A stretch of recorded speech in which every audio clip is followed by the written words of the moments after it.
Hello, my name is Jennifer Gates, and I'm the Director of Student Learning for USD 113 Prairie Hills School District. Today I'm going to share with you some information about our Year 4 progress for our KESA accreditation process for our outside visitation team visit, which will happen on May 12th via Zoom. You will notice throughout this presentation some links, such as the one at the bottom of this slide, that you may click on for more information. I won't have time to click on every link in this presentation. The first link that you can see here at the bottom of this slide is our System Report Year 4. This report provides more detailed information about the information I'm going to share in this presentation, and I encourage you to click on that link and read that report for more information. I would like to recognize our district leadership team that puts in a tremendous amount of effort providing feedback both at the building and district level and working through our action plans and developing and sustaining our systems of improvement. We have representatives from all of the administrators in each building, as well as a teacher leader in each building as well.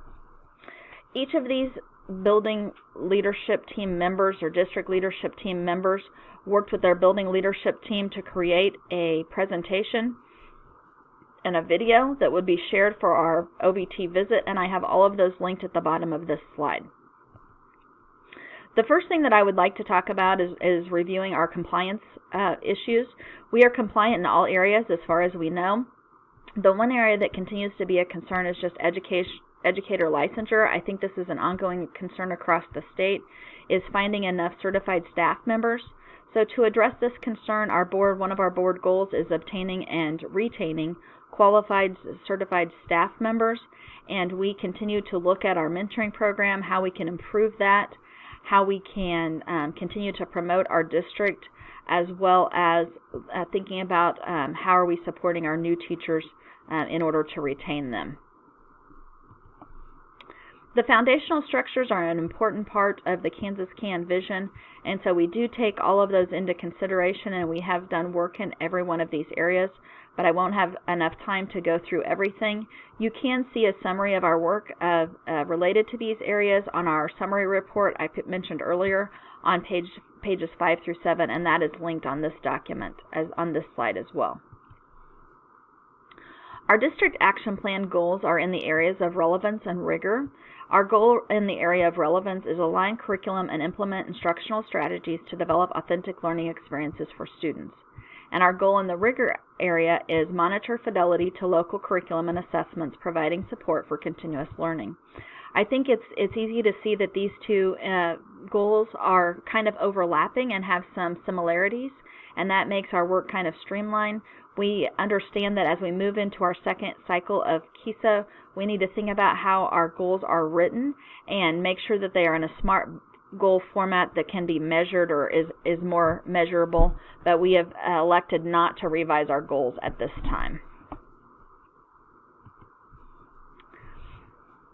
Thinking about the state board outcomes, which is that fifth R, we have data that we are looking at for each of these outcomes in order to measure our success, and I will talk about that data briefly as we go through the next several slides. Our first action step is relevance. And for relevance, rewriting and aligning curriculum resources to current content area standards. We've done a lot of work in this area, and it's going to be an ongoing effort because we know that curriculum is one thing that is constantly changing and you're constantly updating. Our science content team began this process in the summer of 2018 with the adoption of new resources or textbooks. Social studies received new resources last year, and our elementary team already did a curriculum alignment process, but our high school, middle school kind of held off on that, waiting for the updated history, government, social studies standards, which were released this winter and approved by the board early this spring, the state board, and so we will be working on our curriculum alignment to those standards this summer. Our high school, middle school ELA group is working on their revision of their standards aligned to the state standards. Our elementary ELA has a resource adoption that will hopefully be approved by the board on Monday night, and we will begin that curriculum work This is really an area that we have seen a need for based on our IMIS data and our MTSS reading data, is to establish a little bit more solid core curriculum, especially in the areas of phonics and phonemic awareness. And we feel the dyslexia task force recommendations, we're in pretty good shape with that, but we feel like that additional training will be useful to our teachers as well. Math is beginning to look at the high school, middle school is beginning to look at a resource adoption process and a curriculum alignment, and we have worked with Melissa Fast from Southwest, or from a service center, to provide some assistance with that process. Looking at our MTSS reading and math data, we don't see as much growth as we would like, but it's hard for this year to compare because we know we do not have any spring screening data. We know that we are seeing tremendous growth in students, even if they're not moving maybe from one tier to another or out of tier. And I know some of our buildings have reported on their specific movement, which has been great. And additionally, we have implemented some new resources, and we continue to monitor the effect of not only our core curriculum, but also of our intervention curriculums as well. State assessment data, ACT scores and pre-ACT scores are also data that we continue to monitor that we hope that this goal will influence, and I'll talk about those in a little bit. But we have done work at our district in-service looking at our ACT scores more in depth, and also looking at the ACT standards and how they align to our state standards. And as we do our resource adoption, we will, at the high school, middle school level, we will continue to use not only the state standards, but also we will look at the interrelated concepts for the ACT standards as well. I wanted to provide a little bit of the state assessment data on these slides. I'm not going to go into great detail about them, but I think overall you do see that we are seeing an increase in our level 1 students. And in reading here, you're seeing a slight decrease in our level 4, but we've stayed pretty steady here for our reading assessment data. When you look at math, you can see that we've had an increase in our level 4, which is great, but we also have kind of a larger increase in level 1. So we will continue to look at, and I know that one of the areas of concern that's been expressed with MTSS data is our progress monitoring data doesn't always align with the intervention skills that we're working on with students. So we continue to look at how we can make our MTSS math process better. Our state assessments for science again showed a decrease in our level 4 and a slight increase in our level 1 percentage of students. We did not take the history government state assessment in the fall of 2019, or in the spring of 2019, and we did not participate in the pilot through the state, but we will be doing the mandatory pilot starting this fall with the classroom-based assessments. Our district ACT data, you can see that when you look from 2018 to 2019, we had a significant increase in the number of students that took the ACT, and our composite score did go down. We still remain slightly above the state average. This was kind of an area that we had an expectation that might happen, but we are excited to have more students have the opportunity to take the ACT because of the statewide implementation. Our next action step is implement a comprehensive individual plan of study framework. We are currently working on revamping our or creating an IPS curriculum that will be utilized throughout the district that will align with the career development standards, and we will also look at what we're doing at the elementary level aligned to those career development standards. We did switch from Xello to career cruising to Xello this year, and as we monitor the effectiveness of our IPS process, one of the areas of data that we can look at is our completion of lessons in Xello, and you'll notice that our completion, all complete lessons, was 31%.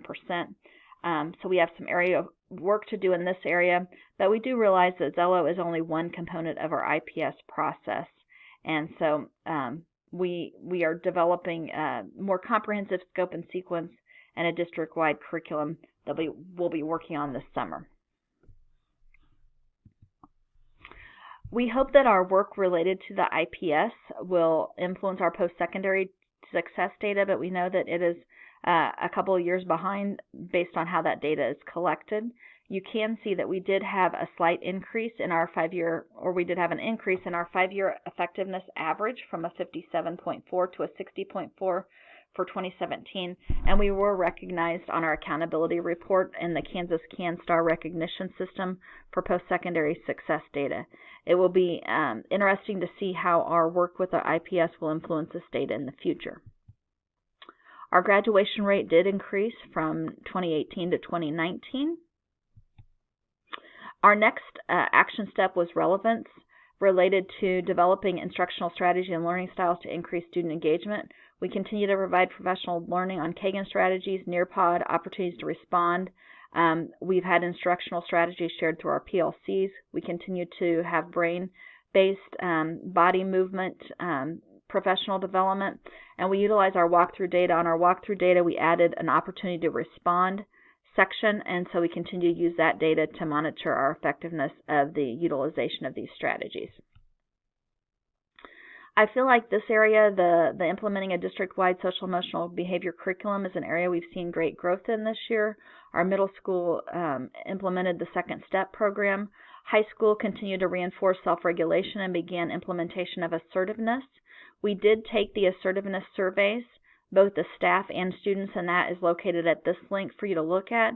One of the things that we can use that information, the student information, as we think about how we can reinforce assertiveness next year, but also I think you'll see that we need to do a better job of providing professional learning for how teachers can implement these strategies in their classroom. Our KCTC data did show an increase in concerns with bullying, so we implemented a bullying reporting form at the district level this year, and we continue to monitor our district behavior data, which can be found at this link. Our next rigor action step is the district will provide and promote professional development opportunities aligned to state board vision and school redesign.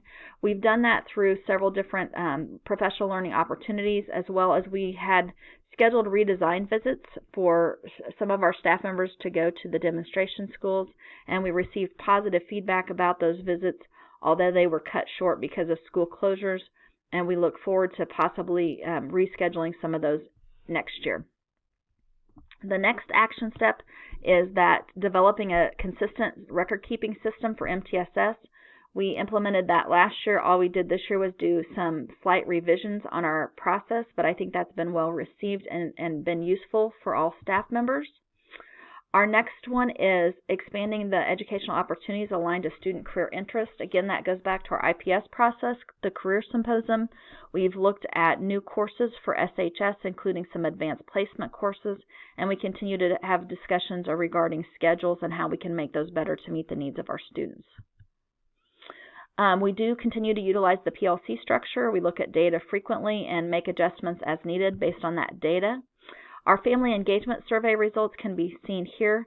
We had quite a decrease in the number of families that took the survey, so I think that's something that we need to look at next year, that we continue to use our assessment data and monitor the effectiveness of our tier processes and revamp them as needed. When you look at our integrated MTSS implementation scale, I think it's been very interesting to look at areas where we've seen growth because we put a lot of time into our MTSS process. I've kind of highlighted just a few of them that I think are very interesting, but I encourage you to look at this comparison data. One of the biggest areas or the significant areas of improvement has been our behavior system. Look at that last section and see the changes in the perception of staff regarding the implementation of our behavior MTSS. I think it's evidence of great growth. We continue to monitor kindergarten readiness by looking at the ASQ, the ASQ-SE, and our MyIGDES data. We implemented an early childhood family festival this year, and we began using ESGI for assessment and reporting at the grades kindergarten and preschool. We continued to gather stakeholder feedback through our community conversations, and you can see some of the notes from those meetings here. When we think about next steps for year 5, we're going to have ongoing work related to career development standards, continued reflection on our MTSS and how we can make that process better. We will receive our dyslexia training. We will hopefully continue to make redesign visits and work on the competency-based learning, which is going to be a kind of a focus from the state, and our high school needs to continue to look at their SEL curriculum. If you have any questions, please don't hesitate to